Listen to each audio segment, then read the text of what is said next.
Bonsoir à tous, bienvenue dans ce nouvel épisode de Pajama Cinécast. Ce soir, nous avons regardé Hot Fuzz. On n'est pas très nombreux, est-ce qu'on fait quand même un tour de présentation comme d'habitude? Oui. Moi, c'est Cotel. Moi, c'est Gab. Noam, Noyo, comme d'habitude. Et moi, c'est Seb. Moi, c'est Charles. Pardon. Non, C'est il juste mais fallait que quelqu'un le fasse. Charles n'est pas parmi nous ce soir. On a pas mal d'absents de nos réguliers. On changera peut-être par la suite. Ouais, à voir. Il y a peu de chances que ça change grand chose au niveau de l'écoute. Oui, c'est sûr. Non, voilà, bah c'est nous et c'est comme ça, tant pis pour vous. Mais donc on n'a pas Charles, on n'a pas Lucie, on n'a pas Ali. Mais présentons nos cœurs.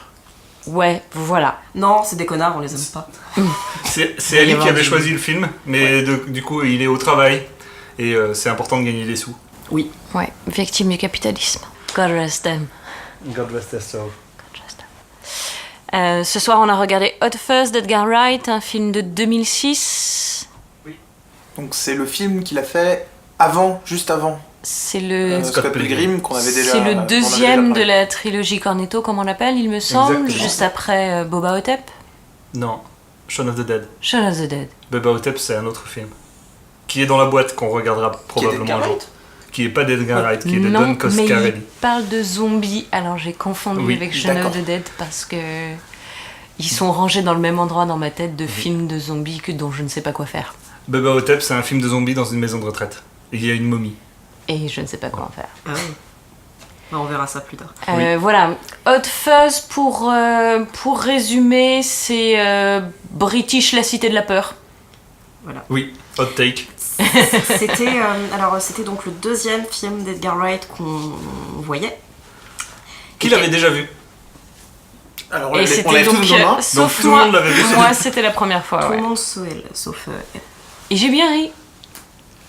Nous J'ai aussi. plus ri que devant le dernier pub avant la fin du monde, que je Moi aussi. trouve être le plus léger de la trilogie. Le plus léger en termes. En termes où je me suis fait chier. Ah oui, le Ah. plus léger en termes le moins lourd. Le moins bien. Ouais. Bien, le moins. C'est ça. C'est Le pas... moins c'est du lourd. C'est pas mauvais, mais c'est pas au niveau des deux autres. Ouais. Je sais pas si c'est le concept qui s'essoufflait ou. Bah, moi justement en fait, le seul que j'ai pas revu récemment du coup c'est le dernier peuple à l'enfant du monde, mais j'en garde un très bon souvenir du cinéma. Et en fait, en termes de lisibilité de l'action, je le trouve quand même bien au-dessus de Hot Fuzz, un peu aussi de Shaun of the Dead, même s'il y a moins de plans, enfin de scènes d'action dans Shaun of the Dead que dans Hot Fuzz.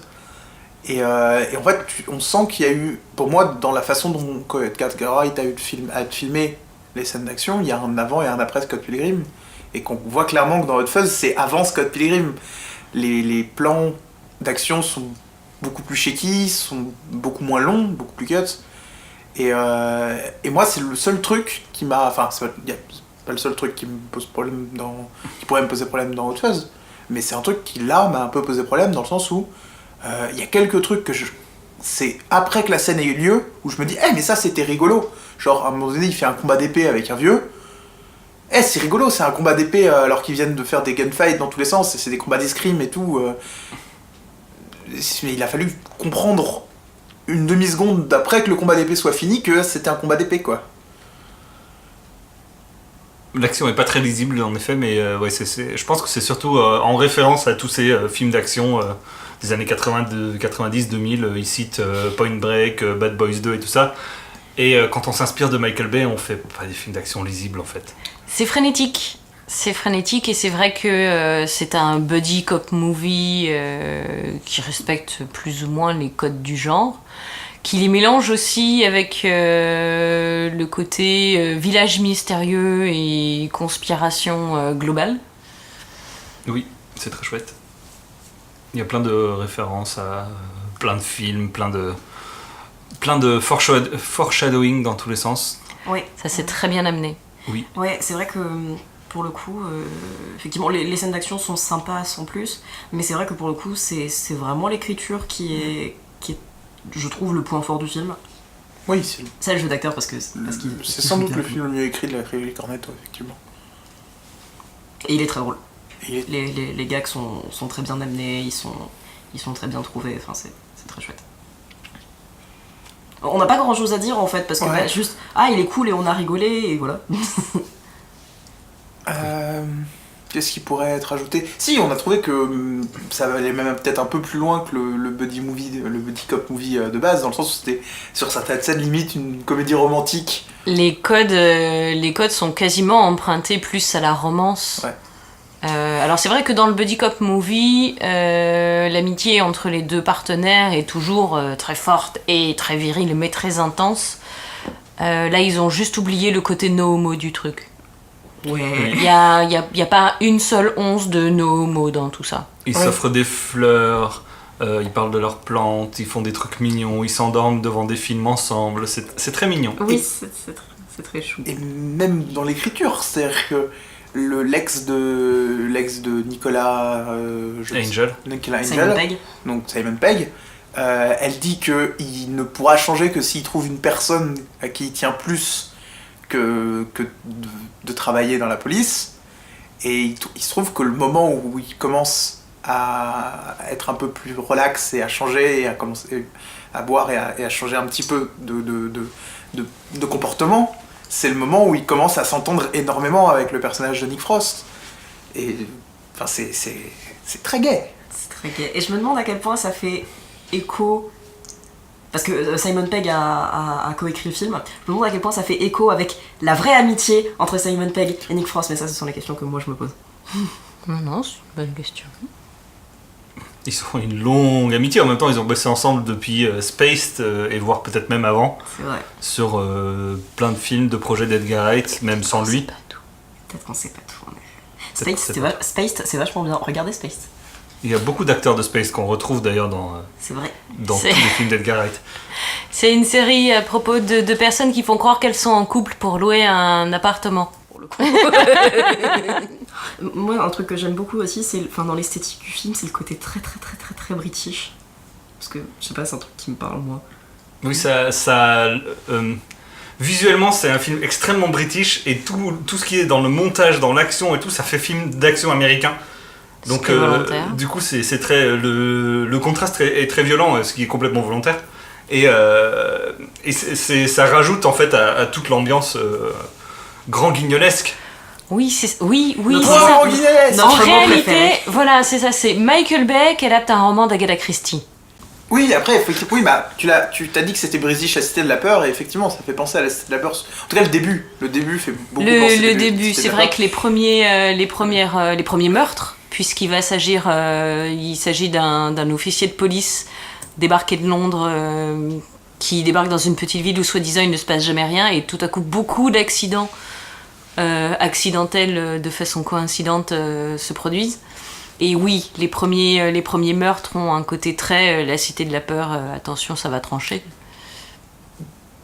Peut-être que aussi on peut se permettre de dire quelque chose, moi, enfin, en tout cas, je me permets de dire quelque chose à propos d'Edgar Wright et qu'on sera remarqué dans ce film, c'est-à-dire que très littéralement, au moment du premier meurtre, je crois que c'est toi, Hélène, qui a dit il serait temps qu'il se passe quelque chose. Oui. Et en fait, Edgar Wright a quand même souvent tendance à faire ce genre de film avec deux parties de longue exposition. La première, où il se passe pas grand chose, et puis ensuite une deuxième où au contraire il se passe des choses, mais enfin, l'histoire boucle un petit peu. C'est-à-dire que la partie avec les meurtres, c'est toujours il y a un meurtre. Le personnage de Simon Pegg se dit que c'est sans doute un meurtre, et puis il y a toujours le même mec qui vient dire oh là là, qui vient dire des trucs un peu étranges autour, en mode c'est peut-être moi qui les ai tués, et voilà. Et puis un troisième acte qui commence Frénétique. voilà, qui est commence juste tard dans le frénétique, film, la et qui est juste résolution. frénétique, qui dans ce film encore plus que dans les autres, je trouve, de la trilogie Cornetto, sort de nulle part. C'est-à-dire que dans la trilogie Cornetto, bah, c'est assez logique, la fin frénétique, elle est portée par des zombies, et les zombies sont là, voilà. Mais les vieux qui sortent des flingues de nulle part, et pour tirer dans le tas, même s'ils ont fait les meurtres qu'ils ont fait avant, c'est des meurtres... C'est pas des meurtres aux armes à feu, c'est pas des flingues cachées sous des pots de fleurs et sous des soutanes comment dire, Prêtre. de prêtre. Donc, Encore une fois, le foreshadowing fait beaucoup ça, parce que oui, ça sort pas de nulle part, même si c'est un peu tiré par les cheveux. Ils disent, ouais, il y a plus de flingues à la campagne que en ville, et tous les fermiers et leur mère ont des flingues, et ensuite, bah, littéralement, tout le monde sort des flingues, des mitraillettes, des machins de partout. Y compris littéralement un fermier, puis sa mère. C'est oui, ça. mais justement, c'est-à-dire qu'il y a quand même une différence, en tout cas dans l'imagerie, entre le flingue de chasse que tout le monde a à la campagne et le fait de se balader avec des flingues cachés dans ton vélo quand tu vas faire des courses, quoi. Ou le mec qui est louche et qui mentionne 3 fois, il dit quand même c'est bizarre qu'il a un gros manteau. Et il faut ah non mais c'est juste machin. Deuxième fois, ah, c'est bizarre il a un gros manteau. La troisième fois il sort un fusil à pompe. C'est vrai. Non, ça c'est vrai. Ça c'est apporté, oui. Ça je suis d'accord. C'est tellement bien. Mais voilà, et justement, c'est-à-dire qu'on retrouve un gros, comment dire, un gros contraste aussi dans Le Dernier Peuple à la fin du monde, mais le contraste est tellement encore plus gros.